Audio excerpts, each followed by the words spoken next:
Hey guys, welcome back to another episode of Clinical Studies Made Simple. We're taking these clinical studies that can be very complicated to read and we're making them simple for you, okay? So that's the whole point of this. Clinical Studies Made Simple, all right? Today we are examining a study from the European Urology paper published in 2017, okay? Again, I'm your host, Austin, with Launch Medical. Okay, let's jump right into it. The title of this study is Low Intensity Extracorporeal Shockwave Therapy Treatment Improves Erectile Function, a Systematic Review and Meta-Analysis. All right, let's just jump straight in.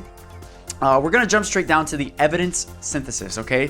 Because this is where the meat of the study is. All the stuff that matters is typically near the end of all studies. I mean, you know, there's good stuff in, you know, the entire study, but the meat of it, the meat of what you want is typically near the end, okay? So we're going to jump straight down to evidence synthesis. And again, if you want to follow along with this study as I'm doing it, there's a little link in the description. You can open that up. It's public information. Yeah, follow along if you want. Evidence synthesis. That's about the middle of the page of the study. There were 14 studies, including 833 patients from 2005 to 2015. 7 studies were randomized controlled trials, okay? The protocols of the treatments were variable. What does that mean? Some treatments, they might have used more shock waves than others. Typically, the more shockwaves you do, the better results you get, okay?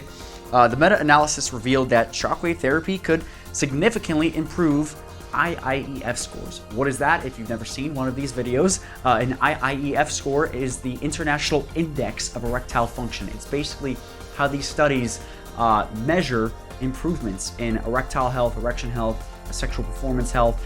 So if you want to figure out your own sexual performance health, your own erection health, we have a video below. Click on the description, click on the link in the description, and you can follow along. I go through the entire questionnaire you can do yourself to figure out your own erection health. Okay, guys? But basically what they're saying here is the meta-analysis revealed that shockwave therapy could significantly improve your number, okay? The patients with mild, this one's important, guys. The patients with mild to moderate ED had better therapeutic efficacy. It worked better after treatment than patients with more severe ED. Okay, energy flux density, number of shock waves per treatment, and duration of shock therapy treatment were closely related to clinical outcome, especially regarding IIEF improvement. Basically, the more shock waves you do, the better results you're going to get. Okay, the rocket was specifically made to give you the maximum amount of shock waves you need per session to get the best results. Okay, most of these studies presented encouraging results regardless. Okay, this one's also important. Regardless of variation in shockwave therapy setup or treatment protocols. So what they're saying is, yes, there was variance. Treatments with more shockwaves generally presented better results, but not by much, actually. Most of these studies presented encouraging results regardless of variation, okay? That's very good news. Patient summary. We reviewed 14 studies of men who received low-intensity shock therapy for erectile dysfunction. There was evidence that these men experienced improvements in their ED following shock therapy. Pretty simple and straight to the point. One thing I want to go back to is in the evidence synthesis in the middle of the study, it says the patients with mild to moderate ED got the best results. That is, we found to be true. The patients with much more severe ED, the rocket shockwave therapy can help them, but usually if they have complete severe ED or if they can't get an erection period, sometimes there is other external forces that come into play.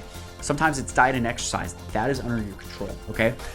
Sometimes it might be a mental thing, right? You might not have that desire, or sometimes we just need to get your hormones balanced. So a great way to actually get your hormones balanced and your testosterone checked is actually not through your general practice doctor, because they're general practice. They know a lot about everything, but they aren't an expert, really. They'll typically, if they're a great doctor, they'll recommend you to an expert, right? You know, if you have eye problems, they'll recommend you to an optometrist. But if you want to get your testosterone really checked and balanced, you should really see a testosterone or hormone expert. So we talk a lot about this in this book that Launch Medical wrote. It's published by Dustin Wolf, one of the inventors of the rocket. It's called Testosterone Secrets, and there we actually reveal a lot of the secrets that aren't being told to a lot of guys about their own testosterone. So if you want to really learn how to cut through all the lies and optimize your own testosterone, go to testosteronesecretsbook.com. Okay, go to testosteronesecretsbook.com and find out the secrets for yourself. All right, guys, that's it. Thanks for watching. That was another episode of Clinical Studies Made Simple. I'm your host, Austin, with Launch Medical. I'll see you guys later.